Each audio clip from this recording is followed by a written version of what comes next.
Hello and welcome back to Peninsula of Paradise, the podcast where Florida homeowners, future buyers, and smart investors come to learn how to turn homeownership into a lifestyle and a long-term wealth strategy. I'm your host, John W. Tanner, a Florida licensed real estate broker, mortgage broker, former certified real estate appraiser, and someone who's spent nearly 3 decades in the real estate, valuation, and mortgage finance world right here in Florida. Today's episode is called Paradise Projects Funding Renovations to Boost Home Value. And this is a big one because every homeowner I talk to eventually asks the same question. If I put money into my home, will I actually get it back? Should you renovate? Should you remodel? Should you upgrade now or wait? And more importantly, how should you fund it without hurting your finances or over leveraging your home?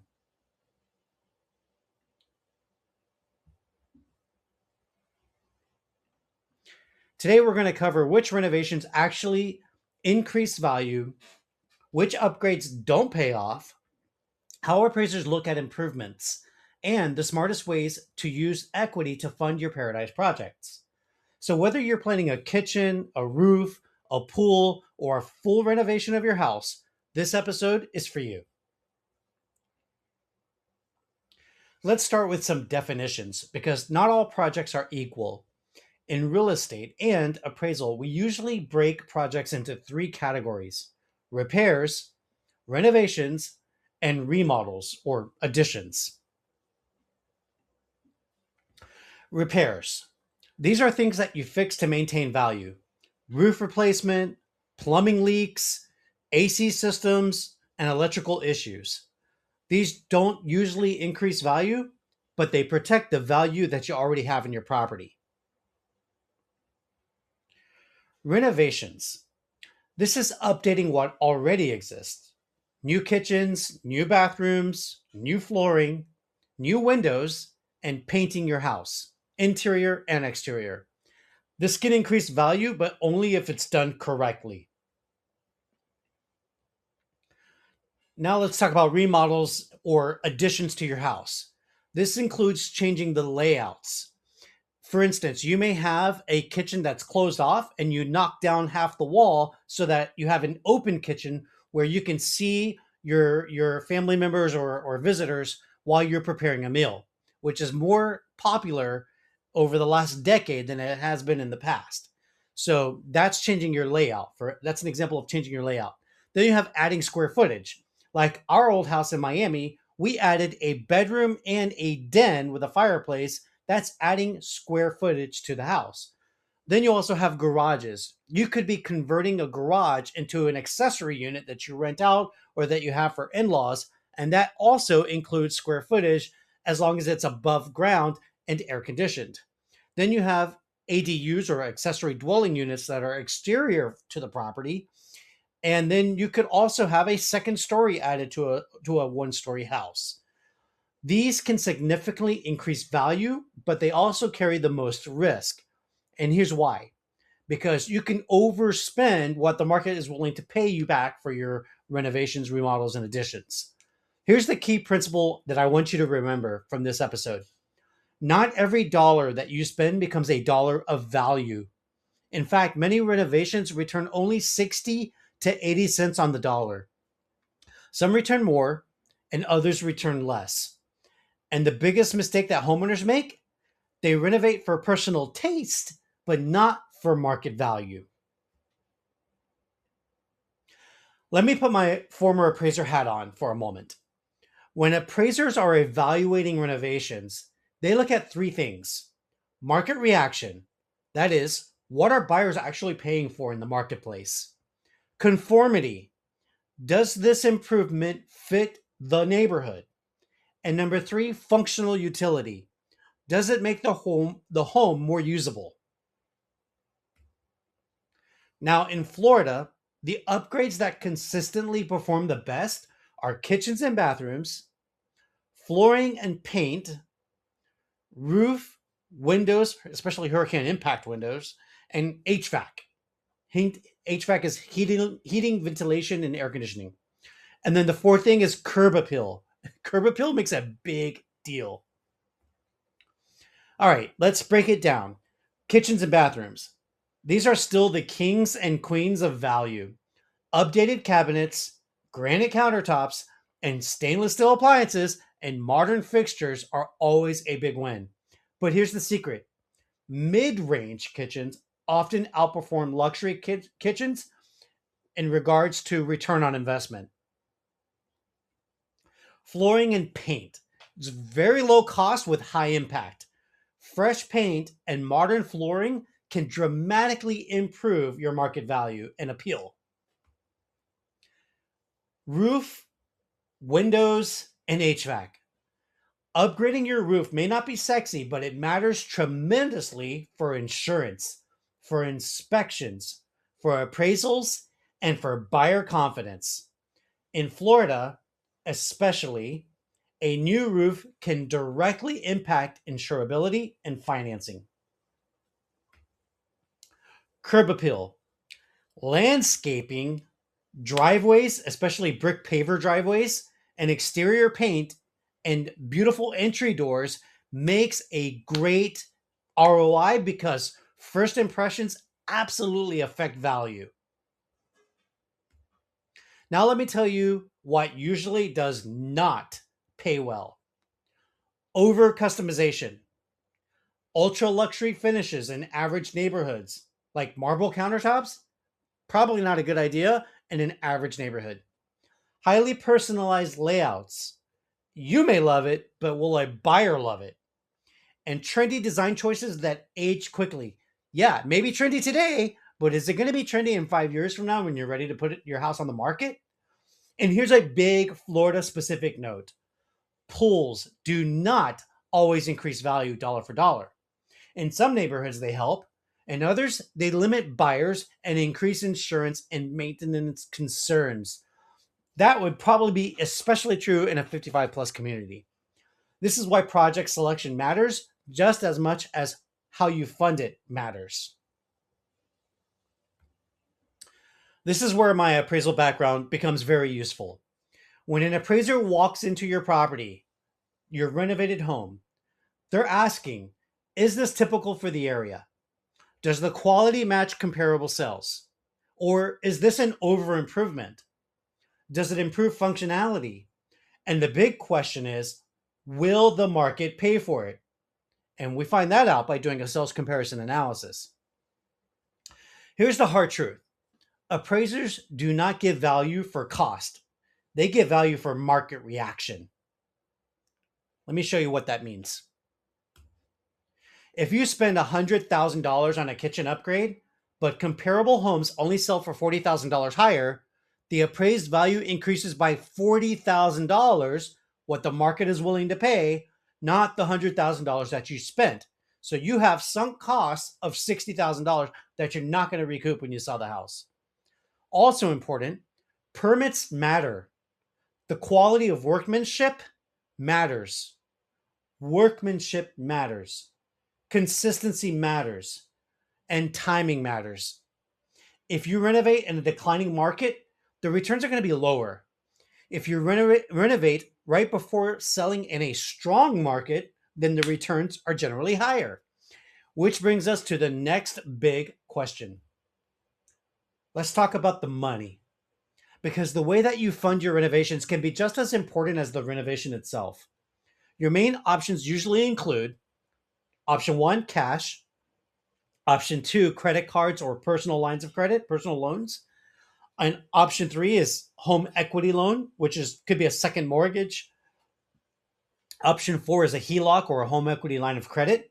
And then option five is a cash out refinance. Let's go into each one of these. Option one is cash. This is the best option financially if you have it and you could spare it.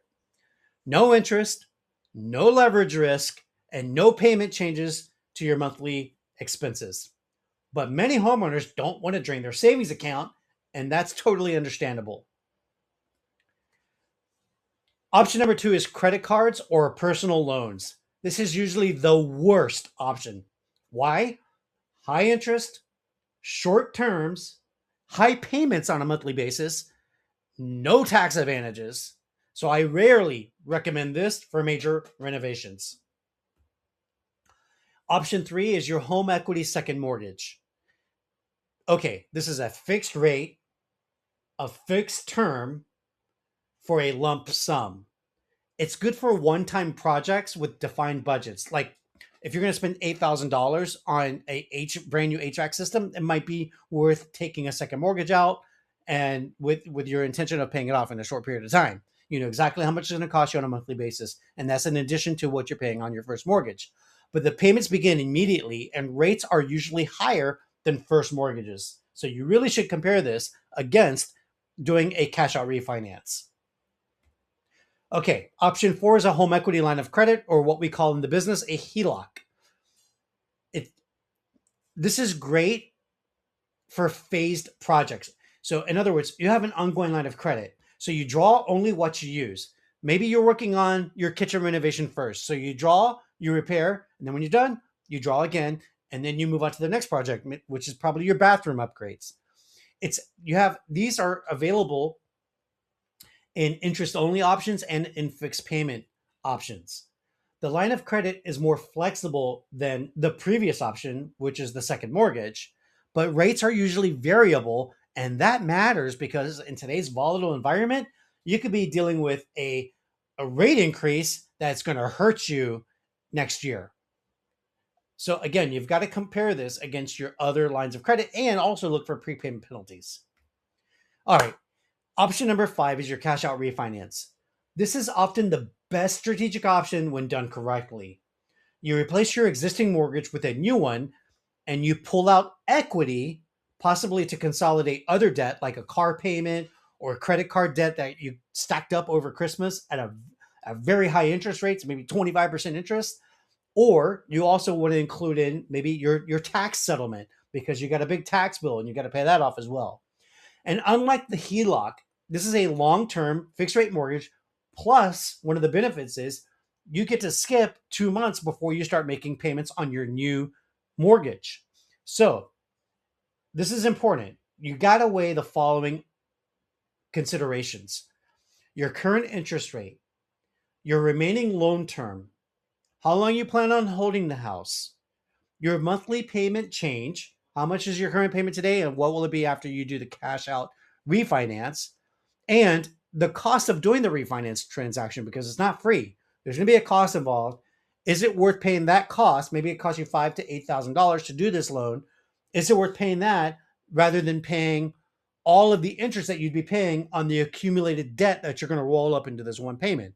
If you weigh the two, you'll see which is the clear better choice. This is where having professional guidance matters, because having each loan type in a side-by-side comparison can help you weigh the pros and cons so that you can make a well-informed decision. Because sometimes the right answer is a smaller loan, a partial project, or waiting for your tax returns before you start your renovation project. Here's how I recommend homeowners think about renovation strategy. Ask yourself the following three questions. Question number one: is this a lifestyle upgrade or an investment upgrade? Both are valid, but they have different financial expectations. Question number two: am I renovating for staying or for selling? Short-term resale projects should be conservative and market-driven. Long-term living projects can be more personalized. And question number three: will this improve value, marketability, or both? Sometimes the best renovations don't raise value dramatically, but they make the home sell faster and with fewer concessions. In Florida, especially, I advise homeowners to prioritize structural and mechanical systems first, insurance related improvements second, energy efficiency third, but not solar panels, hurricane and storm protection fourth, such as hurricane accordion shutters, and functional layouts fifth. And always, before you renovate, talk to your real estate professional and a mortgage professional, because you want the right project, the right budget, the right funding, and the right timing. Now, let me quickly run through the biggest renovation mistakes I've seen. Mistake number one, over improvement for the neighborhood. No, no, no, no, no. Your home should never be the most expensive home in the neighborhood or in the area. Mistake number two, skipping permits. No, no, no, no, no. This can destroy appraisals, it can destroy your sales transaction, and it can destroy your refinancing. Just don't do it. Okay? Mistake number three, ignoring insurance implications. Roofs, wiring, plumbing, and pools all affect insurability in Florida. Mistake number four, borrowing too aggressively. Listen, my friends, equity is powerful, but it's not unlimited. Your home is both a lifestyle asset and one of your strongest financial assets, and you need to protect it. So, let's recap what we've covered today. Which renovations boost value, how appraisers evaluate improvements, smart ways to fund your paradise projects, and how to renovate strategically, not emotionally. If you're considering a renovation, a remodel, or a major upgrade to your home, and you want to know what it might do to your value, how it could affect your financing, and what funding strategy makes the most sense in your situation, that's exactly what we do here on Peninsula of Paradise. If you enjoyed today's podcast episode, make sure to subscribe, follow, and share this with a fellow Florida homeowner. And as always, remember that paradise isn't just where you live, it's how you build wealth, stability, and opportunity through your home. I'm John W. Tanner, founder of Coleman Tanner Realty, and I'll see you next time right here on the Peninsula of Paradise podcast. Bye for now.